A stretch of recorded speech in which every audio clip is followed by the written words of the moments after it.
Robotic knee replacement surgery తర్వాత side effects ఏమైనా ఉంటాయా? ఎక్స్‌ట్రా కేర్ ఏమైనా తీసుకోవాలంటే దానికైతే స్పెషల్‌గా అనేది ఏమి ఉండదండి.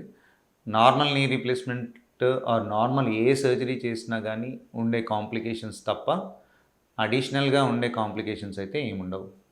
ఇంకా రోబోటిక్ నీ రీప్లేస్మెంట్ వల్ల నొప్పి తగ్గి తొందరగా రికవర్ అయ్యి తొందరగా నడవడానికి అవకాశం ఉంటుంది కాబట్టి మేజర్‌గా ప్రికాషన్స్ తీసుకోవడానికైతే అవకాశం అయితే ఏం ఏం స్పెషల్‌గా అవకాశం అయితే ఏం అవసరం లేదు.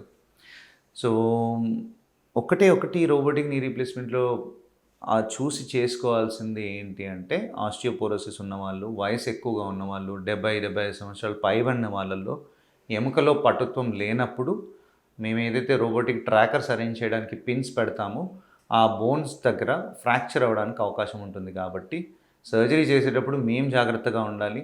ముందే ప్రీ ఆపరేటివ్ ఎవాల్యుయేషన్ వాళ్ళకి ఇంకేంటంటే బోన్ మినరల్ డెన్సిటీ, ఆస్టియోపోరోసిస్ ఎలా ఉంది? ఎంత సివియర్‌గా ఉంది? యూజువల్‌గా ఆస్టియోపోరోసిస్ ఉన్న వాళ్ళలో నార్మల్‌గానే రిస్క్ ఏంటి అంటే ఫ్రాక్చర్ రిస్క్ అనేది ఎక్కువగా ఉంటది. చిన్న చిన్నగా దెబ్బలు తగిలినా, చిన్నగా పడ్డా వాళ్ళకి ఫ్రాక్చర్స్ తుంటి దగ్గర, రిస్ట్ దగ్గర అయ్యే అవకాశం ఎక్కువగా ఉంటది. సో, అదొక్కటి ప్రాపర్‌గా ఎవాల్యుయేట్ చేసుకొని బోన్ మినరల్ డెన్సిటీ బావుంది అన్న వాళ్ళందరూ రోబోటిక్ నీ రీప్లేస్మెంట్ చేసుకోవడానికి ఫిట్ అవుతారు.